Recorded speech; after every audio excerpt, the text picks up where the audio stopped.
$127 million. That's what Terrance Watanabe lost in a single year at Caesar's Palace. Not over a lifetime, not across decades. 12 months.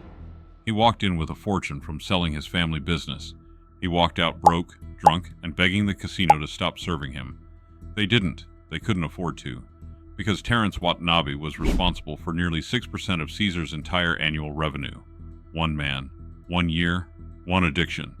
And this is just the beginning of what happens to people who gamble. It always starts the same way. A birthday party in Vegas, a casino night fundraiser, a friend who says, "Come on, it's just for fun." You sit down at the blackjack table with $100 you can afford to lose. The dealer smiles. The cards come out, and then something magical happens. You win. $50, then another $50. Within 20 minutes, you've doubled your money, and in that moment, your brain releases a flood of dopamine so powerful it rivals every natural high you've ever experienced. You didn't work for this. You didn't earn it through years of education or climbing corporate ladders. You just sat down, made a decision, and the universe rewarded you. This is the lie that destroys lives, because what you don't know is that your brain just formed a connection between gambling and pleasure that's stronger than almost anything else in human experience. Neuroscientists have studied this extensively.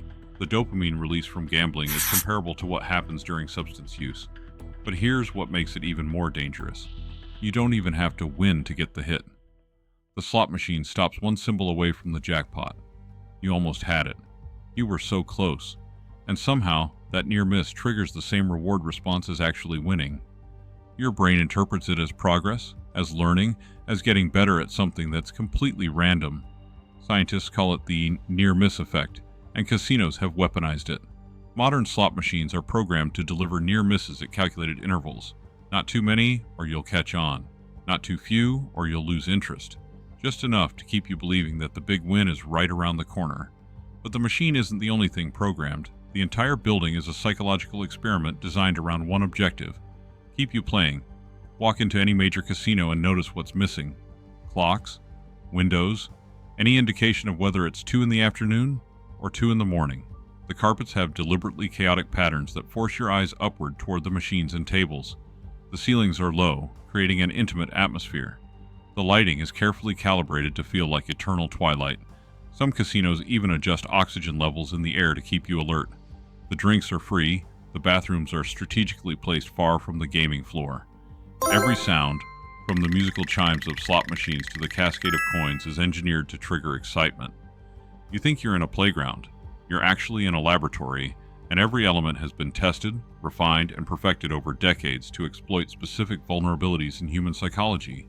That first win, that moment of pure joy, that's not luck finding you. That's the trap closing.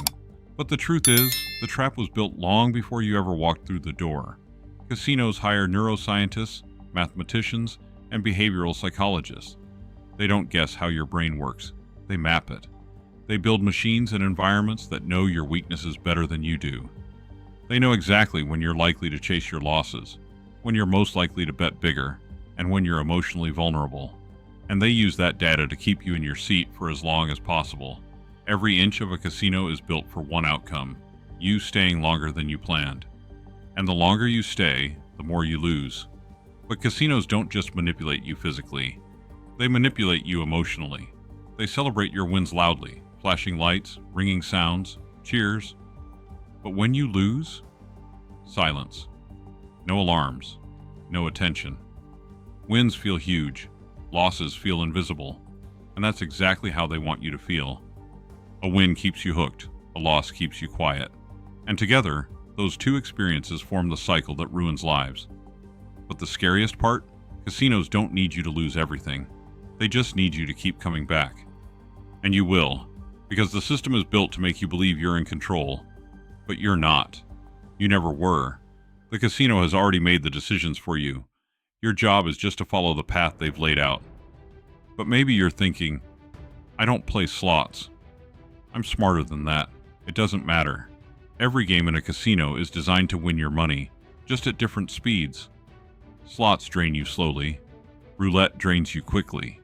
Blackjack drains you quietly. Poker is the only game where you play against other people, and casinos still take a cut. The house doesn't need to beat you. It just needs the room to stay full. But let's say you're one of the rare ones.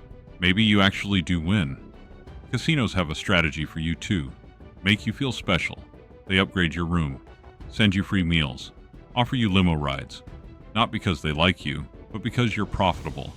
They call you a preferred guest, a high-value player.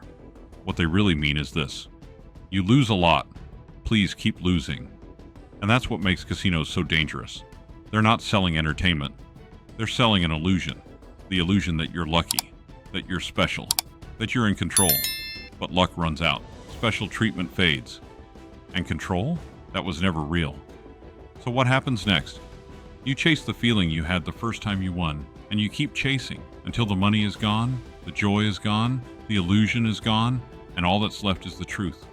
You were never meant to win.